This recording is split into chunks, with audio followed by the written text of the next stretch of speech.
Oi, boa noite, pessoal, tudo bem? Para quem não me conhece, meu nome é Tatiana Dowell.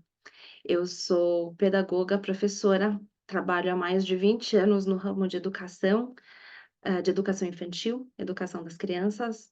Trabalhei muito tempo na educação infantil propriamente dita e começo do ensino fundamental, e há muitos e muitos e muitos anos, acho que mais de 15 anos, eu trabalho com atendimentos individuais com as crianças. Então, dando aulas particulares de inglês, que é o meu forte, é a minha especialidade, e com o decorrer do tempo eu comecei a fazer acompanhamento acadêmico das crianças também, que é acompanhar os estudos para que as crianças tenham o melhor rendimento e o melhor desenvolvimento possível, né. E aqui a gente faz, a nossa proposta deste ano, na verdade, é fazer uma aula por mês com algum tema relacionado à educação, para que a gente possa discutir, aprender, desenvolver o nosso próprio autoconhecimento e nosso autoaperfeiçoamento, porque quando a gente está educando uma criança, educando um aluno, nós primeiros precisamos, nos educar, para que então a gente possa educar essa criança, certo? Da melhor forma possível. E hoje é a nossa quarta aula. A primeira aula que nós tivemos, que foi no início do ano, nós falamos sobre o livro A Mente Bem Treinada, e o desenvolvimento, então, intelectual e o desenvolvimento físico das crianças na primeira infância, que é aquela idade entre 0 e 6 anos. Na segunda aula, nós falamos sobre educação bilíngue e bilinguismo e como as crianças aprendem um segundo idioma e os diferentes tipos de escolas e programas bilíngues.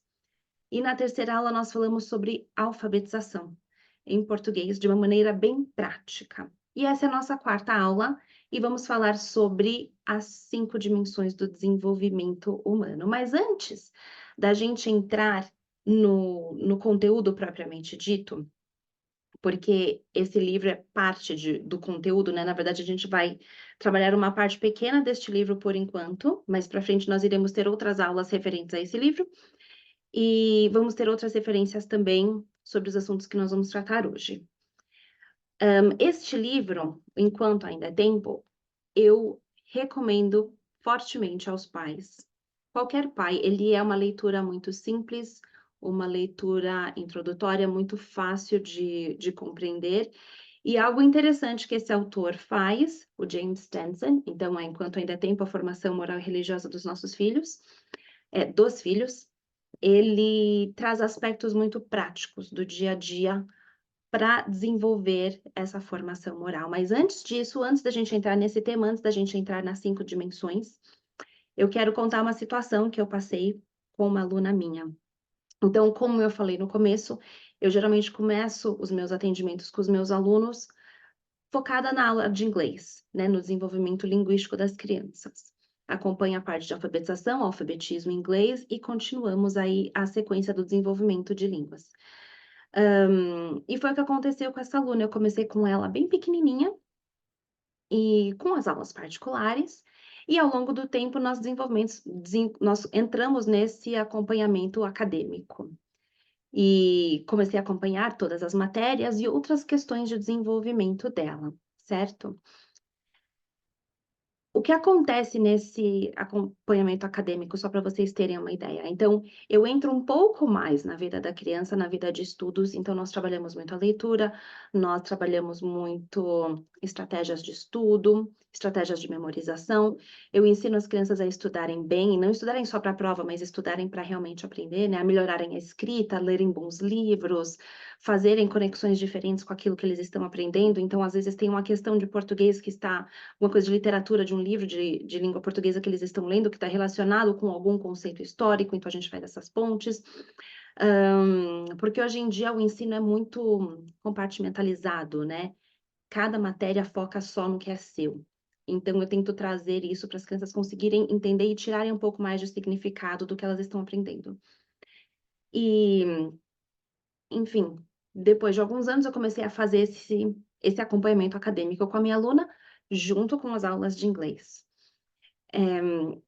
Essa minha aluna, eu encontrava com ela 2 vezes por semana, porém, à medida que ela foi crescendo e foi ficando mais velha, entrando naquela fase que a gente conhece muito bem, ela foi desenvolvendo uma atitude um pouco mais displicente e mais rebelde com relação às aulas. Ela estava fazendo tudo muito mal feito, sempre de mau humor, reclamando, e já há algum tempo as aulas não estavam rendendo bem, sabe? A gente sente isso. Até que um dia, numa conversa com a mãe, ela me disse que a minha aluna estava pedindo para fazer aulas de catequese na escola. Ela estuda numa escola que oferece catequese católica, né? Não sei se existe outro tipo de catequese, mas catequese católica. E eu sempre tive um ótimo relacionamento com a mãe, eu a conheço há muito tempo, a gente sempre conversa sobre todos os tipos de assunto relacionado à educação. E então essa conversa, por eu ter uma larga experiência, digamos assim, com esta família, eu tinha um pouco mais de abertura para falar de maneira muito sincera e aberta com a mãe. Ela me disse que ela não queria trocar uma das minhas aulas por uma das aulas de catequese, porque ela não é uma pessoa, não tem religião, e ela não via valor, não via sentido na aula de catequese. E ela acreditava que trocar minha aula pela catequese seria trocar ouro por pedra, que foi o que ela me disse. E ela queria a minha opinião, porque ela disse que ela confiava e confiava muito na minha opinião. E eu fui muito aberta a ela. E o que eu falei para ela é que ela não estaria trocando ouro por pedra, ela estaria trocando pedra por ouro. Porque a minha aula, se a gente for pensar no desenvolvimento humano, ela vale menos do que o que a minha aluna ia aprender na aula de catequese. Eu disse que ao observar e conviver com a filha dela há muito tempo, eu sentia que faltava uma boa educação moral para a filha dela, e eu achei que a catequese iria ser, se ela fizesse uma boa catequese, que isso iria ser bom para ela e que isso ia ajudar a formá-la nessa questão moral. Ela ficou surpresa na hora que eu falei, e e daí eu logo pensei nas 5 dimensões do desenvolvimento humano.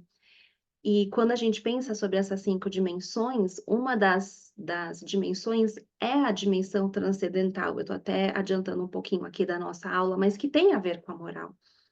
E para a gente ter realmente uma criança bem formada, que vai ser um adulto bem formado, nós precisamos prestar atenção às 5 áreas, certo?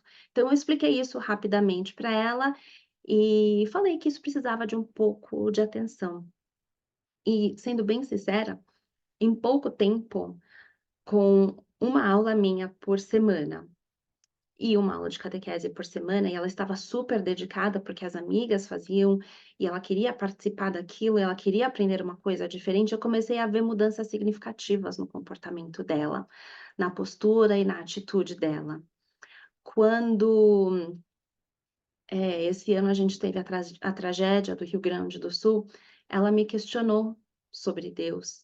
E a gente teve uma conversa muito profunda, muito sincera, muito bonita sobre o bem e o mal, sobre caridade, sobre amar o próximo, sobre pecados e confissão, que foi um assunto que ela me trouxe, porque eles estavam se preparando para fazer sua primeira confissão, sobre o amor, com A maiúsculo, que fez, com que todas essas questões fez com que esse relacionamento desenvolvido já com ela desde pequenininha, fizesse ainda mais sentido, né, porque a gente começou a falar sobre questões muito mais intrínsecas do ser humano e não questões mais supérfluas, como é que se fala essas coisas em inglês, como é que eu me expresso nessa situação e tudo mais. Porque de nada adianta ensinarmos nossos filhos a falarem várias línguas, serem ótimos esportistas, aprenderem tudo possível, desenvolverem raciocínios fantásticos, terem muitas coisas, muitos amigos, muitas viagens, se não houver uma finalidade para a vida. E essa, como eu falei, é a quinta dimensão do desenvolvimento humano. Mas, para chegarmos na quinta dimensão, nós vamos passar rapidamente pelas 4 outras, e daí vamos falar um pouquinho sobre a formação moral, ok? Daqui a pouco eu compartilho aqui o slide com vocês. Mas existem vários autores que já falaram sobre as dimensões do desenvolvimento humano. Isso não é um conceito novo, isso é um conceito que começou lá nos antigos filósofos gregos, depois Tomás de Aquino também falou sobre isso, e outros deram continuidade à formação integral do ser humano. Mas uma referência interessante sobre o assunto das 5 dimensões é Dom João Bosco, que foi o fundador dos Salesianos, que aqui no Brasil a gente conhece muito por ser uma rede internacional de escolas, né? E tem um padrão de ensino, um bom padrão de ensino, mas ele é além disso, ele é um sistema educacional e pastoral para as crianças, porque eles focam muito em outras questões do desenvolvimento humano, além do desenvolvimento intelectual e físico, né? Esse programa surgiu na Itália, né, com Dom João Bosco, e algo que me chamou a atenção foi o que ele chamou de sistema preventivo. Ele desenvolveu toda uma abordagem educacional e pastoral, como eu já havia falado, para que essas crianças, adolescentes e jovens, principalmente, que era o foco dele, adolescentes e jovens, fossem formados de maneira integral e saudável, e que isso iria prevenir, ao longo do tempo, as crianças, adolescentes e jovens recebendo uma educação integral desde mais cedo, isso poderia prevenir uma série de questões e problemas que os jovens da época estavam enfrentando. Então, além de formar bons cidadãos, ele queria formar bons cristãos, e educação moral faz parte desta formação toda. Então, vamos falar um pouquinho sobre quais são essas 5 dimensões do desenvolvimento humano, ou 5 planos, ou 5 esferas. Existem várias nomenclaturas vindo de autores diferentes, mas que basicamente são a mesma coisa. Deixa eu tomar uma coquinha aqui para a gente continuar, tá joia? Eu vou compartilhar aqui para vocês verem a tela aonde eu tenho o slide, porque eu já fiz alguns atendimentos para pais de orientação.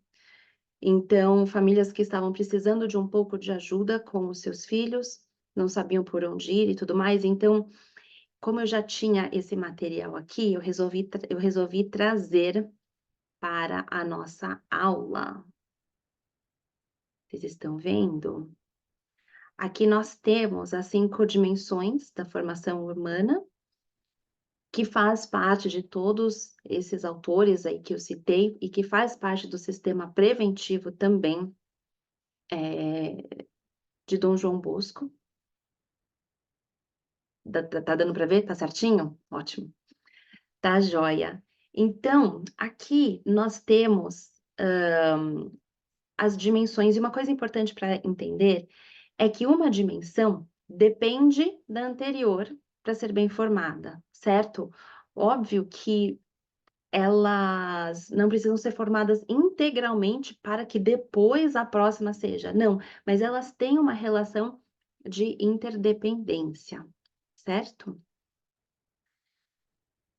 O que é interessante a gente também pensar aqui, quando a gente aprende sobre, deixa eu pegar aqui algo só para apontar, eu não sei se vou conseguir fazer isso agora, mas tudo bem. Acho que isso daqui vocês enxergam. Enxergam, tá bom.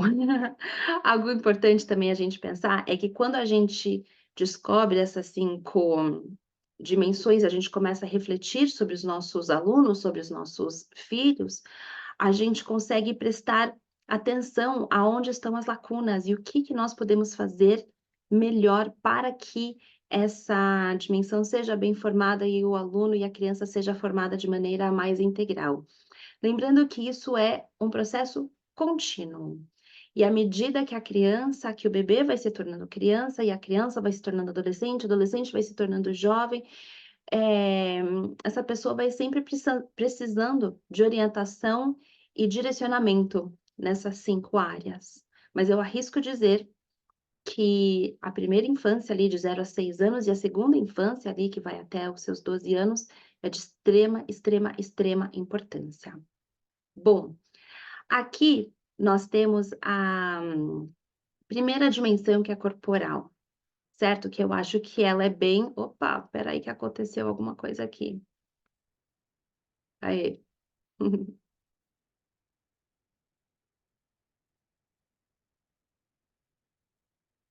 Tá, acho que foi. Vamos ver se vai certinho. Então, a primeira dimensão corporal foi aquela dimensão que a gente trabalhou na primeira aula, quando nós falamos sobre o desenvolvimento na primeira infância, usando a escala de Denver, que a gente consegue observar muito bem os nossos filhos e nós conseguimos identificar qualquer tipo de atraso. Essa dimensão, ela é bem clara, ela é bem objetiva, ela é bem fácil de se observar. Ainda tá aqui certinho, certo? Tá joia. Não, é que teve uma que falou que deu uma travada, não, mas tá tudo certo. Então, aqui na dimensão corporal, a gente fica com isso, é uma coisa muito clara, muito objetiva, a gente consegue ver, tá conseguindo fazer, não tá conseguindo fazer, será que eu preciso procurar algum tipo de ajuda? Será que eu consigo Será que eu consigo ajudar de alguma forma? Então, aqui está a dimensão corporal. Isso, a gente vê se a criança está crescendo, se ela está sendo nutrida, se ela está se movimentando, se ela está conseguindo alcançar ali os seus marcos de desenvolvimento. Então, a gente começa com o desenvolvimento motor grosso e passamos para o desenvolvimento motor fino, com a chegada da escrita e os movimentos que são um pouquinho mais sutis, certo? Ah, ótimo. Tá joia. A segunda, se vocês tiverem algumas dúvidas, vocês colocam aqui, que daí no final a gente conversa sobre elas, tá bom? A segunda dimensão é a dimensão afetiva. Então, nós temos aqui, ó, identificar suas emoções e agir de acordo, e o relacionamento entre os irmãos e com os pais. A gente, quando fala sobre a dimensão afetiva, a gente está falando sobre os relacionamentos, os afetos, as emoções, os vínculos, as amizades, o gostar, o não gostar. E aqui tem sempre aqui tem uma coisa que eu sempre escutei de algumas pessoas que são referências para mim, que elas dizem que os nossos afetos precisam estar ordenados. E o que que isso significa? Que a gente precisa elencar, por ordem de importância, o que sentimos, com relação a quem sentimos e como reagimos. Por exemplo, não se deve amar um animal acima de um ser humano. Isso é uma desordem nos afetos, certo? Não se deve fazer pouco caso de uma briga entre irmãos ou entre amigos.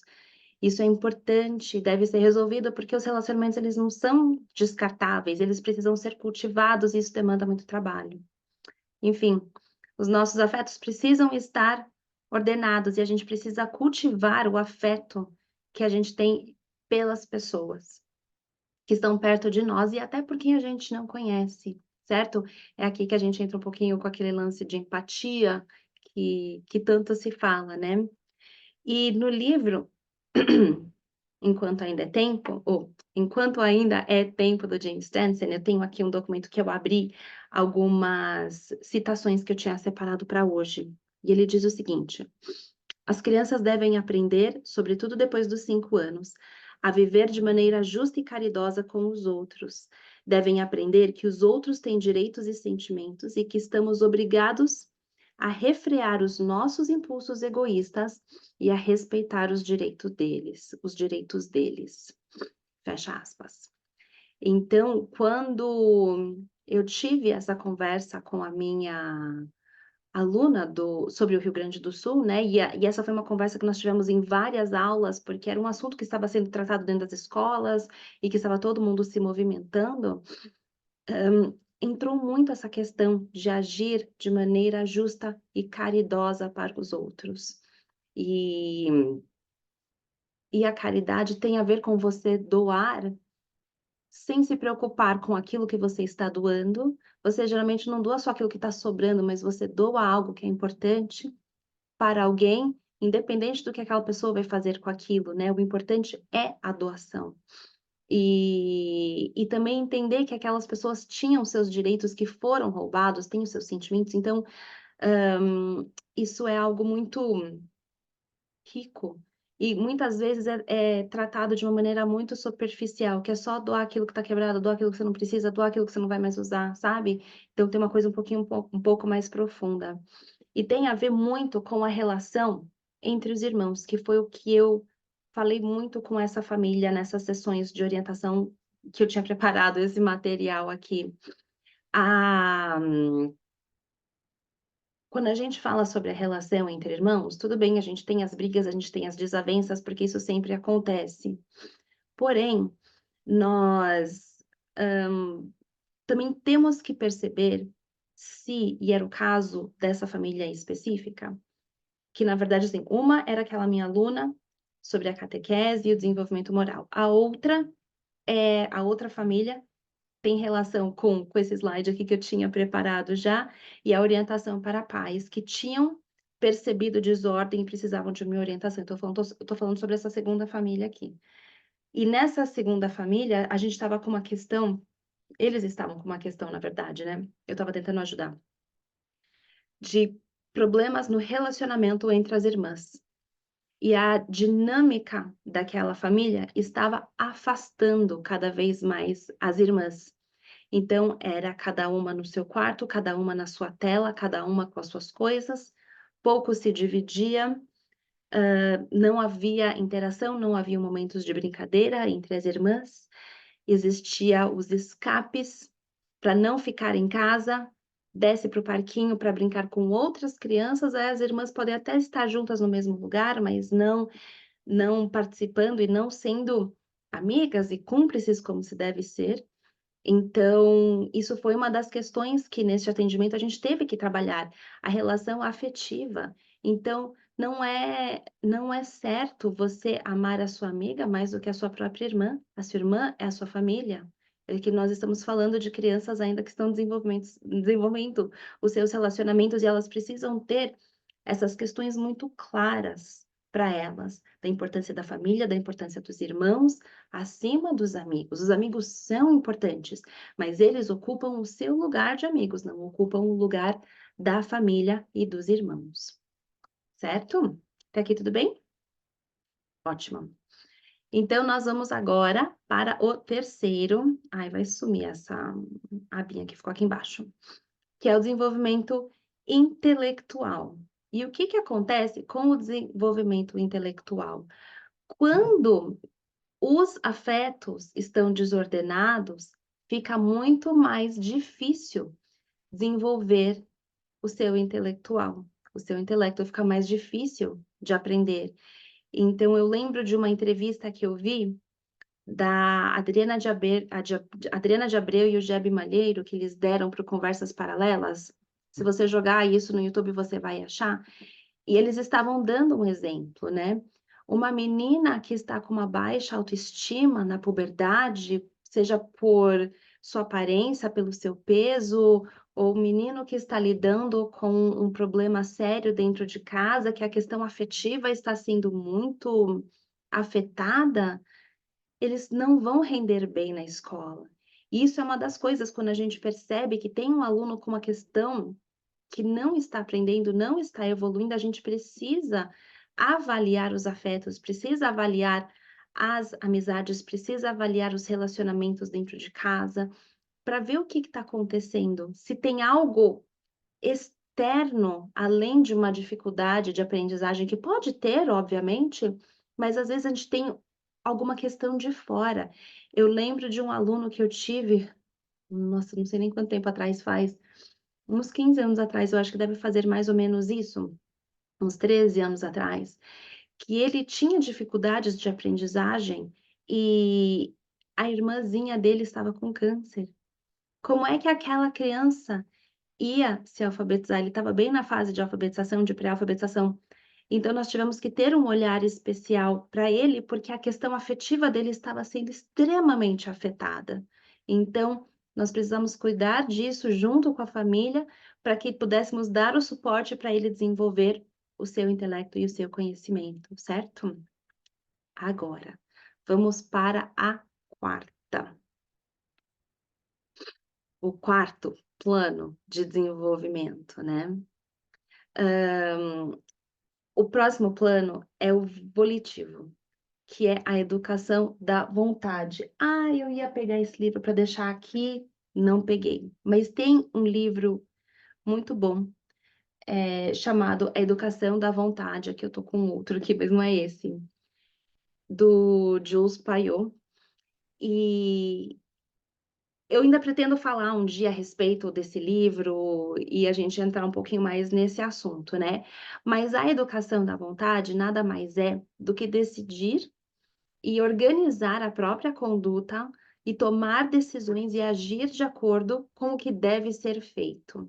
Então é muito engraçado a gente falar assim, tipo: "Ah, só tem que fazer o que deve ser feito", tá, mas não é só o agir, porque tem muita coisa antes, certo? Então você tem que decidir, você tem que organizar a sua própria conduta, você tem que tomar uma decisão, você tem que organizar a sua própria conduta, você tem que tomar decisões para você poder agir de acordo com o que deve ser feito, certo? Nós vamos falar sobre educação moral, que também passa por aqui, e quando a gente falar um pouquinho sobre as virtudes, a gente vai tocar nesse assunto novamente.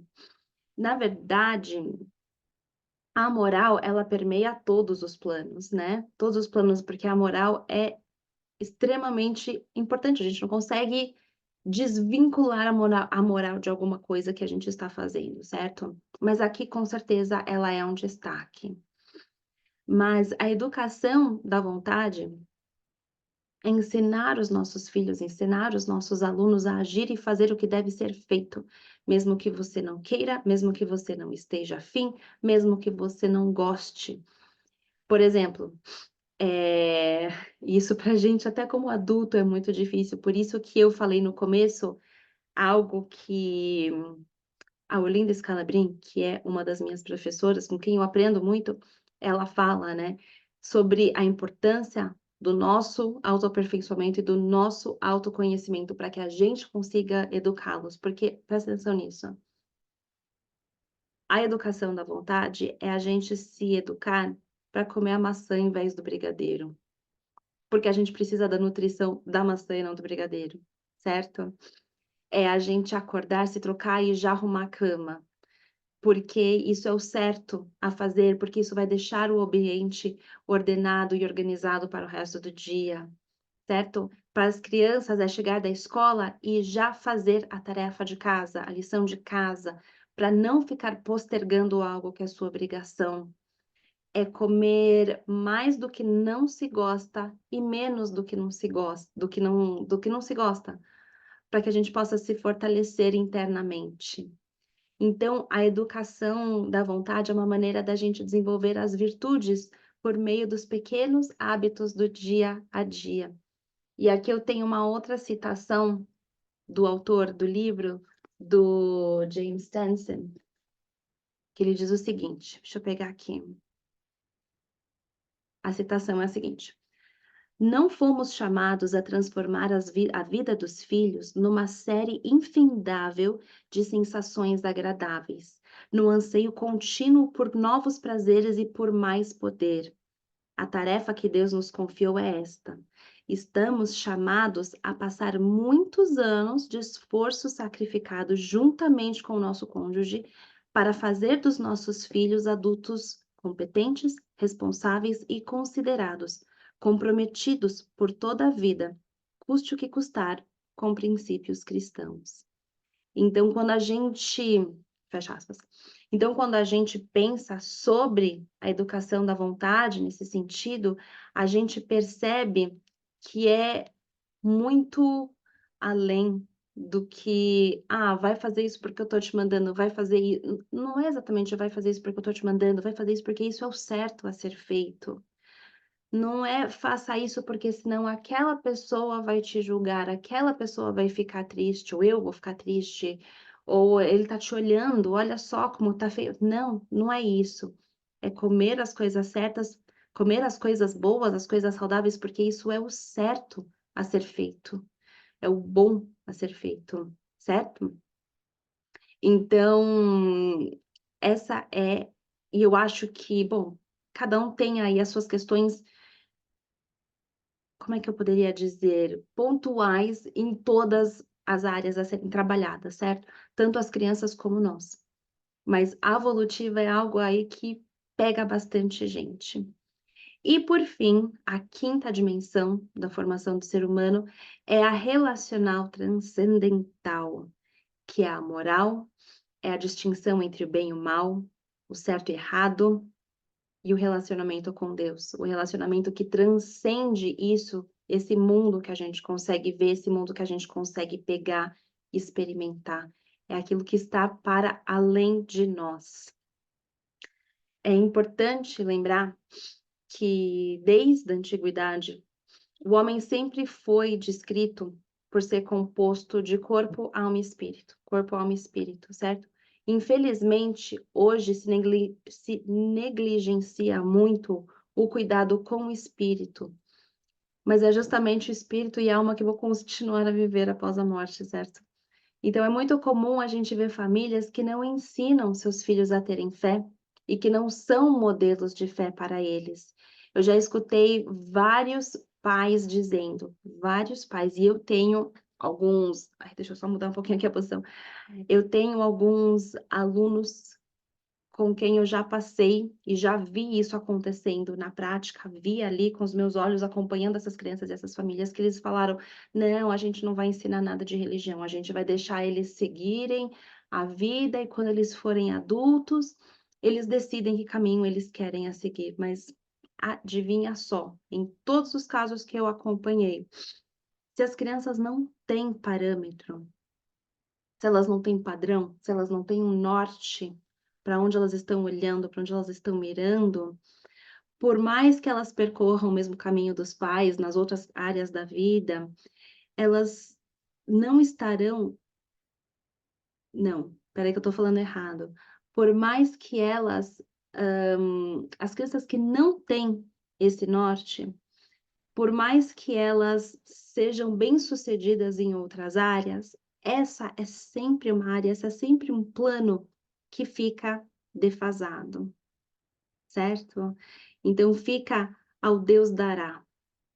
Elas ficam tentando entender como é que se dá esse desenvolvimento espiritual e adivinha só, a hora que chega a adolescência, que é um caso de uma aluna que eu já peguei, é o que ela escuta das amigas, é o que ela vê em algum livro que ela leu, é o que ela viu nas redes sociais, e isso é algo complicado. A gente precisa dar um norte para os nossos filhos, a gente precisa falar assim: olha, é por aqui que a gente segue. Aqui você vai ter uma vida boa, então vamos aqui. Não vamos para o outro lado, não. É aqui, vamos focar aqui. E nós precisamos ser esse exemplo para eles.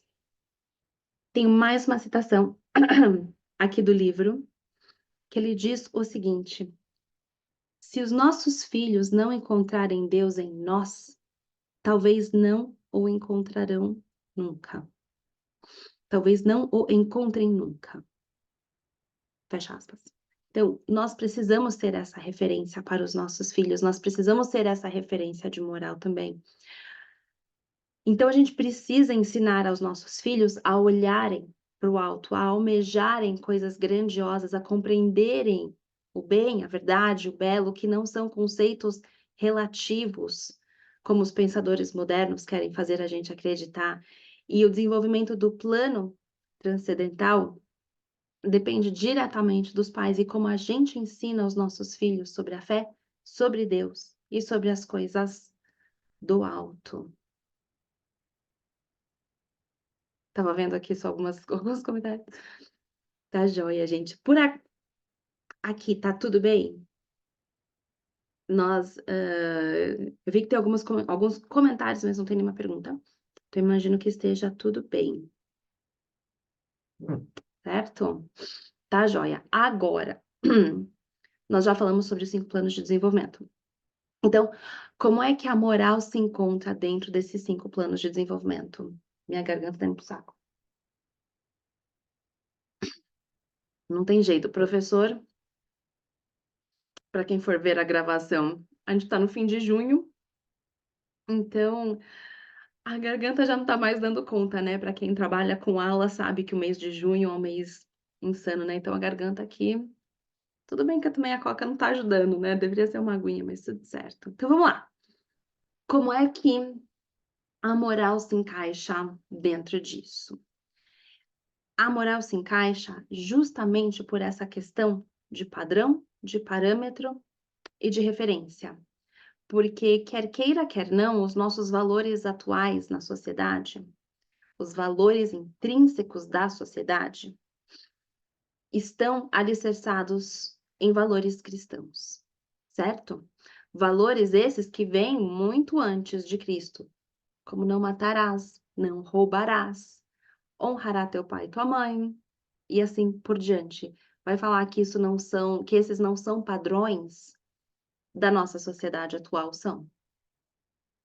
O padrão moral foi estabelecido lá atrás e foi aperfeiçoado com a chegada de Cristo, que nos ensinou a amar o próximo, por exemplo, nos ensinou a nos arrepender, a nos confessar e acertar os nossos erros com o próximo, nos ensinou a solidariedade, a caridade, a esmola, a importância da oração.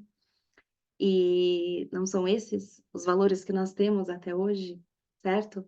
Então, se a gente vê 2 crianças brigando, a gente não conversa com elas para que elas possam pedir desculpas e se retratarem e resolverem as suas brigas? Sim, se a gente pega o nosso filho contando uma mentira, a gente não vai explicar sobre o mal que a mentira causa, e falar também com ele sobre a importância de dizer sempre a verdade, porque a mentira é um mal e a verdade é um bem. E aí vem algo importantíssimo, que nós precisamos ser os modelos. Porque se os nossos filhos nos pegam mentindo, por menor que seja a mentira, eles já entendem que não há problema em mentir. Ah, não tem problema, porque de vez em quando minha mãe mente, porque um dia ela falou que eu estava doente, mas eu não estava. Ou ela diz que a gente deve amar as pessoas da família, mas ela fala mal dos primos ou da tia. Então não é bem assim. A gente precisa ser essa referência de moral para os nossos filhos. Obviamente que nós erramos, eu não estou aqui para achar que a gente tem que agir de maneira perfeita e, sabe, e sem máculas. Não, não, a gente erra, obviamente, todos nós somos miseráveis seres humanos, nós erramos o tempo todo.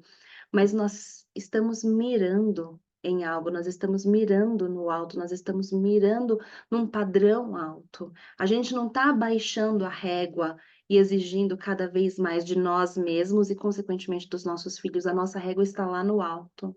E quando a nossa régua está lá no alto, a gente está mirando lá no alto, por mais que a gente erre.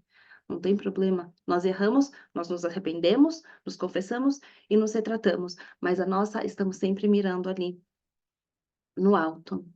Então, é aqui que a gente precisa tomar muito cuidado e estarmos sempre vigilantes, porque os nossos filhos estão prestando atenção a absolutamente tudo o que dizemos.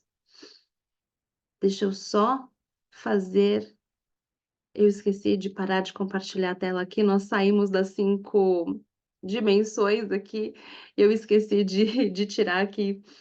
Então, eles estão prestando atenção a tudo, absolutamente tudo aquilo que a gente diz, eles estão analisando em detalhes a maneira com que a gente age, a maneira com que a gente fala, a nossa postura, as nossas reações.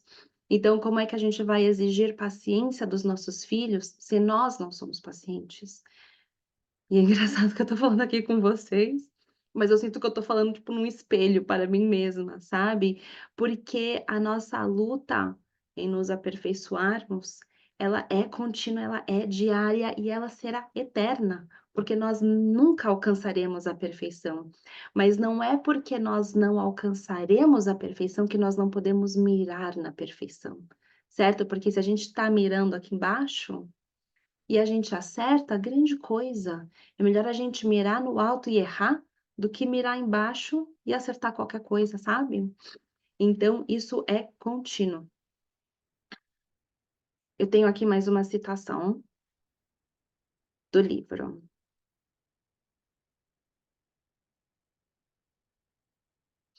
Tá, é o seguinte, essa daqui achei. No decurso das nossas vidas, os nossos filhos não poderão praticar deliberadamente o bem se não o conhecerem. Não podemos esperar que atuem com justiça se não souberem o que é justo. Não poderão viver a sua fé se ignorarem o que ela diz. Não poderão amar verdadeiramente a Deus e servi-lo se não o conhecerem primeiro. Não poderão avaliar os acontecimentos e as pessoas se não tiverem algum critério racional que lhes permita fazê-lo. Não poderão dirigir as suas vidas se não tiverem razões sólidas e convincentes para decidir de uma forma ou de outra. Isso é exatamente o que eu estava falando antes, sobre o padrão, a referência. É aqui que você está querendo chegar, você não está querendo chegar aqui embaixo, você está querendo mirar alto. Então, como é que eles vão mirar o alto? Como é que eles vão almejar grandes coisas? Até em questões pequenas do dia a dia, não precisa ser só nas questões transcendentais, mas as questões pequenas do dia a dia, se eles não tiverem esse parâmetro, esse padrão, né? Eh, com alguns cursos e aulas que eu já fiz com a Olinda Scalabrini, eu já falei dela aqui hoje, ela recomendou muito esse livro, A Família Educadora do Ser Humano, que fala muito sobre que ela analisa as questões de desenvolvimento e educação do ser humano a partir da família em Tomás de Aquino. E Tomás de Aquino falou que a criança ela é capaz de conhecer o outro muito antes de conhecer a si mesma.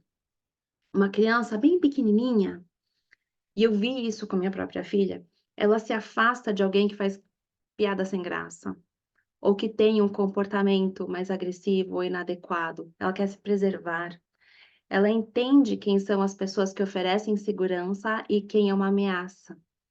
Então, elas estão atentas a tudo, a todo momento, e a gente precisa vigiar.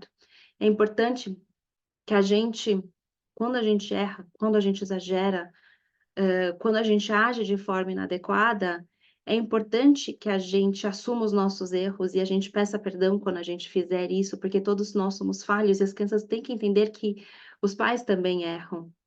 O que não significa que nós devemos levar tudo aos nossos filhos, mas quando tem uma conduta inadequada conosco, nós podemos ser pontuais e falar assim: olha, eu exagerei aqui, e a maneira com a qual nós demonstramos isso é voltando a sermos os pais amorosos que nós sempre somos, entendeu? Um parênteses aqui, o problema é quando as mães, e eu falo isso porque eu vejo isso acontecendo muito mais com as mães com os pais, que ficam falando sobre todas as suas dificuldades com os filhos, como se isso fosse ajudar. Então, junto um grupinho de mães e uma começa a falar: "Ah, porque meu filho tá me dando trabalho sobre isso. Ah, porque meu filho tá dando trabalho sobre isso. Ah, porque ele tá impossível com isso. Nossa, porque ele tá indo mal na escola. Não é? Tirou nota baixa na prova? Não foi isso? Aconteceu, né?" E a gente acha que isso vai ajudar, mas pelo contrário.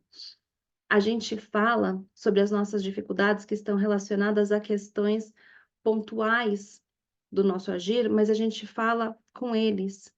A gente não fica expondo os nossos filhos a outras pessoas, expondo os erros dos nossos filhos a outras pessoas, expondo os nossos erros às outras pessoas, assim, em público para todo mundo ouvir.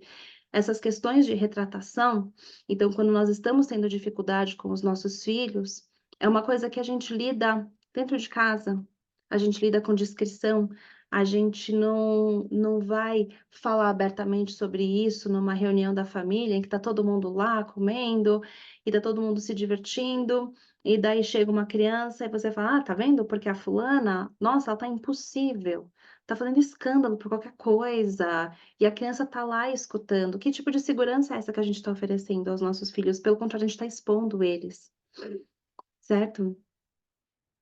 E isso é algo que a gente tem que ser bastante vigilante, prestar bastante atenção. Porque muitas vezes a gente se junta com outros pais e a gente quer desabafar. Só que eu acho que uma das piores coisas que uma criança pode ver é o seu pai falando mal do seu próprio filho. "Minha mãe fala isso de mim? É isso que minha mãe pensa a respeito de mim. Então isso é algo para a gente prestar bastante atenção. E quando a gente grita com as crianças e quando a gente não deveria ter levantado a voz, mas a gente está num dia estressante e foi isso que aconteceu, quando a gente perde a paciência, porque a gente está estressado com outras coisas, enfim, o que mais demonstra para a criança que os pais estão arrependidos, isso eu já falei antes, é a nossa conduta, é a mudança instantânea no olhar, no falar, no abraçar. Então a gente sai daquela voz mais alta, daquela gritaria, daquela voz mais forte, e a gente já amansa, e olha, e dá um beijo, e acolhe, e isso diz muito mais para os nossos filhos que nós entendemos que nós erramos e que nós estamos nos retratando, do que as nossas próprias palavras. As palavras são importantes, é importante que os nossos filhos escutem a gente pedindo perdão por algo que nós fizemos de errado. Só que, se as nossas palavras não estiverem acompanhadas de uma ação, de uma mudança na nossa ação, de nada adianta. Enfim, nós falamos até agora sobre os planos, um pouco sobre ter referência para a moral, mas a gente ainda não adentrou a formação moral em si, que é vinculado à formação do caráter e do desenvolvimento das virtudes. Nós temos aqui mais um pouquinho. Vocês aguentam mais uns minutos? Como é que vocês estão? Vambora? Vambora. Então tá bom. Lá tô eu de novo aqui para falar sobre a Olinda, mas ela tem sido uma grande referência para mim no mundo de educação e quem fala com muita propriedade sobre esse assunto. E uma vez eu escutei ela falando sobre a formação do caráter e eu sempre tinha lido a respeito do caráter como a repetição de bons hábitos que são consolidados e formam o caráter. E então, isso foi algo que eu sempre escutei ela falando, e isso é muito verdade. A gente vai repetindo bons hábitos e esses bons hábitos, eles vão se consolidando e eles vão formando o nosso caráter. Então, uma pessoa que sempre fala a verdade, isso vai trazendo algo bom para o caráter dela. Uma pessoa que fala sempre a mentira, ela está trazendo algo de mau caráter, porque o caráter ele não é neutro. Ou você tem um bom caráter ou você tem um mau caráter. E o caráter depende daquilo que você faz efetivamente. Então, uma coisa que ela explicou, ela usou a referência desse livro aqui, que por acaso está aqui. E ela falou o seguinte, que nós conhecemos o bem e podemos escolher agir de acordo com o bem, e ao fazermos isso de forma repetida, isso molda o nosso caráter para o bem. Isso traz o bom caráter. Então, a gente sabe o que é o bem, a gente escolhe agir de acordo com o bem, e à medida que a gente faz isso de forma repetida, isso molda o nosso caráter, o bom caráter. Mas a gente também pode conhecer o bem e escolher agir de acordo com o mal, e ir contra aquilo que nós sabemos que é o bem. Isso também molda o nosso caráter, só que molda o nosso caráter para o mal, certo? Então não é uma questão apenas de repetição de atos mecânicos, como explicou a Olinda, né? O nosso caráter ele é formado a partir de repetição de ações que escolhemos, enquanto nós sabemos o que é o bem. Então é algo mais profundo do que simplesmente ficar seguindo uma rotina de horários de hábitos sem sentidos, sabe? É uma coisa muito mais profunda, muito mais sincera, muito mais consciente, porque eu sei que o bem que eu preciso fazer e às vezes eu escolho fazer o mal. Isso é bíblico, certo? E o bem que eu quero fazer, esse eu não faço, e o mal que eu não quero fazer, esse eu faço. Então, essa é a nossa luta interna para que a gente consiga desenvolver um bom caráter em nós e nos nossos filhos. Então, eu queria falar aqui, agora adentrando na questão das virtudes, Eu não vou me alongar nas virtudes. E mais para frente nós vamos fazer alguma outra aula um pouco mais aprofundada a respeito disso. Mas, para quem nunca ouviu muito, e isso foi uma coisa que, conversando com outras mães que estão acompanhando as aulas, eu percebi que várias não tinham, nunca tinham ouvido falar sobre as virtudes de maneira mais categórica, né? Então, as virtudes já são divididas em dois grupos: as cardeais, que existem desde a antiguidade, e as teologais, que vieram com o advento da chegada de Cristo. Então, as cardeais são as que guiam e que dão um norte na nossa vida, e as teologais, elas são relacionadas à fé. As teologais nós não vamos entrar na aula de hoje, porque nós estamos falando sobre a formação moral, a formação de bons hábitos, e como esses bons hábitos vão nos ajudar, e como a gente precisa conhecer o bem para a gente conseguir agir de acordo com o bem, e assim por diante. Então, nós temos 4 virtudes cardeais, que são a prudência, a justiça, a fortaleza e a temperança. Mas o autor, deixa eu até mostrar aqui de novo para quem não pegou desde o começo, o James Stanson, ele deu outros nomes para essas virtudes para facilitar o entendimento, e eu achei interessante. Então, a prudência, ele chamou de objetividade e consciência. E isso diz respeito à capacidade da gente raciocinar corretamente sobre as pessoas, os acontecimentos, e a gente conseguir distinguir as grandes coisas da vida, como o bem e o mal, o verdadeiro, o falso, o belo e o grotesco, e assim por diante. Então, a gente conseguir fazer essas distinções, a gente conseguir analisar e raciocinar corretamente sobre as pessoas e os acontecimentos. É a prudência que ele chama de objetividade e consciência. E daí no livro ele dá várias dicas sobre como fazer isso com as crianças. E os adolescentes também, né? Eu sempre falo crianças, mas vocês entenderam, né? Com os filhos em geral. A segunda virtude é a justiça. E ele chamou de responsabilidade. E é interessante porque a gente nunca pensa em justiça e responsabilidade, né? Mas a justiça é a capacidade de respeitar. Aqui eu estou pegando trechinhos do livro, não é exatamente uma citação, mas estou pegando alguns trechinhos do livro. Que é a capacidade de respeitar os direitos dos outros. A justiça também é dar a cada um o que lhe é devido. E muitas vezes eu escuto, às vezes, dos meus alunos estão tendo alguma briga, às vezes até dos meus sobrinhos, mas isso não é justo. E daí você pergunta para a criança, mas o que que significa ser justo?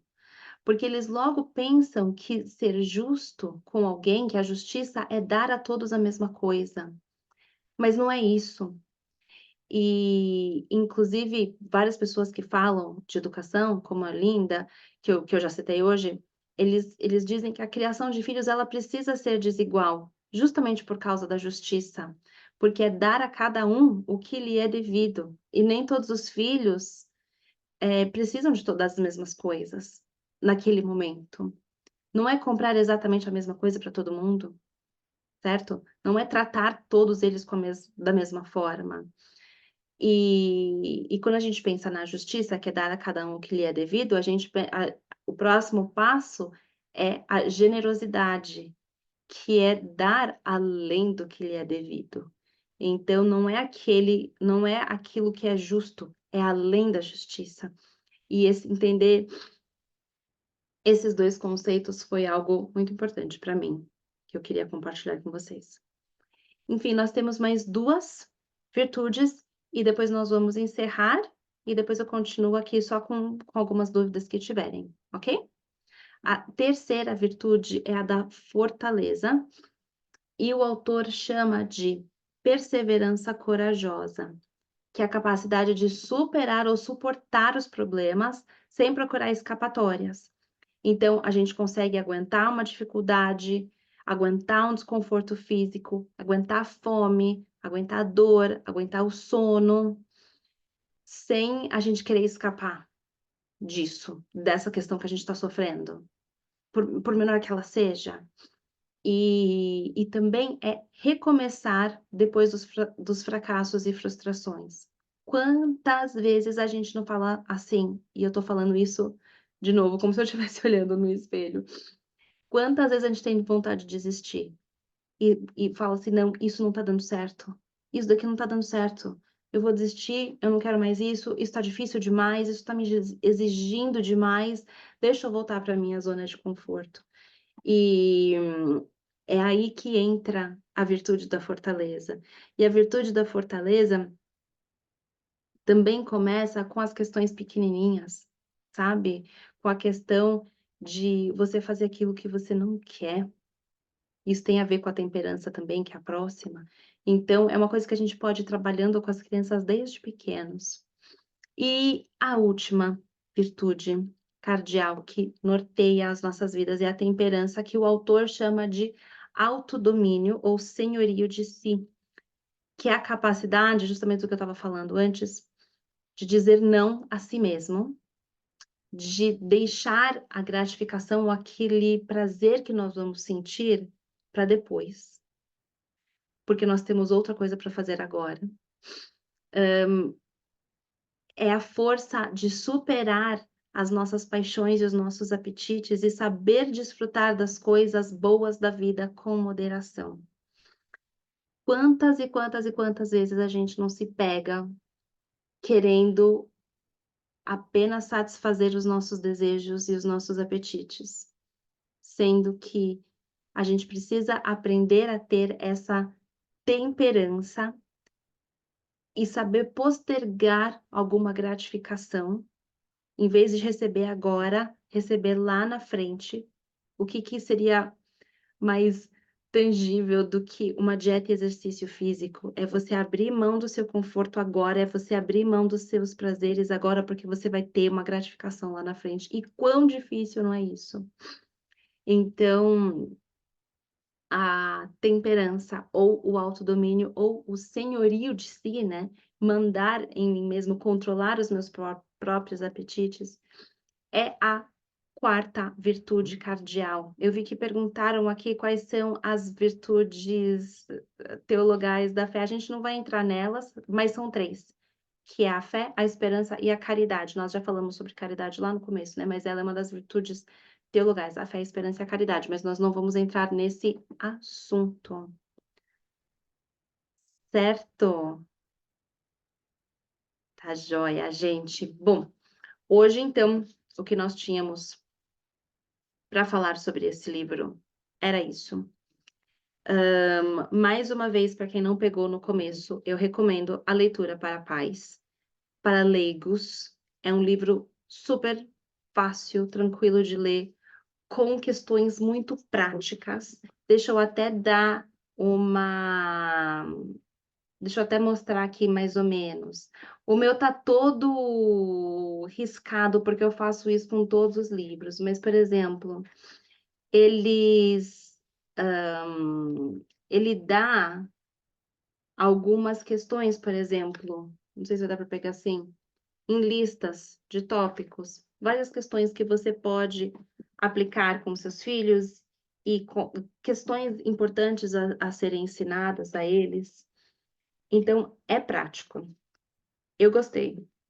Não é um livro muito profundo, mas a partir dele surgem muitas reflexões. E a partir dele é possível expandir muito mais. Então, ele é um livro para leigos. É um livro que qualquer um consegue pegar e ler. Então, fica aqui a minha recomendação.